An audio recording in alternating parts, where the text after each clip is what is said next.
सीता नवमी के उपलक्ष्य पर आज चर्चा करते हैं देवी सीता और उनकी बहनों पर।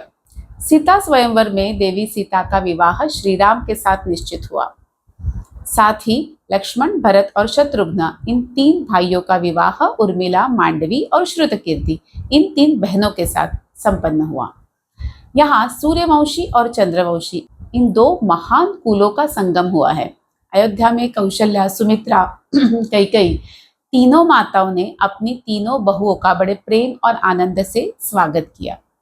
लेकिन अचानक अयोध्या के इस आनंदमय वातावरण पर संकट की छाव पड़ती है।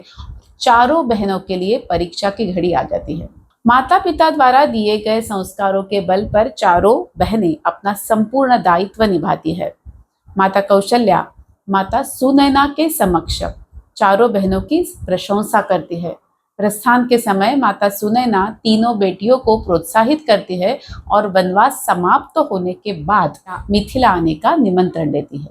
वह कहती है, इस कठिन समय में तुम तीनों को अपनी तीनों सासू माताओं की सेवा करनी है और राम सीता की अनुपस्थिति से जो कमी उत्पन्न हुई थी उसे पूरा करने का प्रयास करना है। शुरुआत करते हैं लक्ष्मण जी की पत्नी देवी उर्मिला।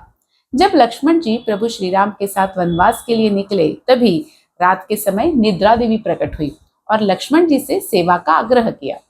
इस समय लक्ष्मण जी ने कहा, मैं अभी प्रभु और माता की सेवा में संलग्न हूँ, आप अयोध्या जाकर मेरे पत्नी के पास जाए।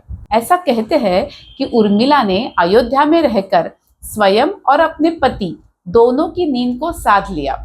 यदि अन्य तीन बहनों की बात करें तो उनके पति उनके साथ ससुराल में उपस्थित थे, परंतु उर्मिला ने अपने पति के बिना, वह भी प्रतिकूल परिस्थिति में, ससुराल में रहकर अद्वितीय धैर्य और सेवा का परिचय दिया। कभी कभी कुछ ना करना भी एक गहरी सेवा होती है।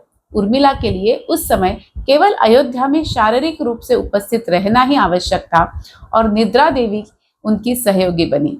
उर्मिला चाहती तो सीता दीदी के साथ वनवास पर भी जा सकती, परंतु अयोध्या में रहकर स्वयं कुछ ना करते हुए भी शांति से उन्होंने लक्ष्मण जी के द्वारा सेवा पूर्ण की।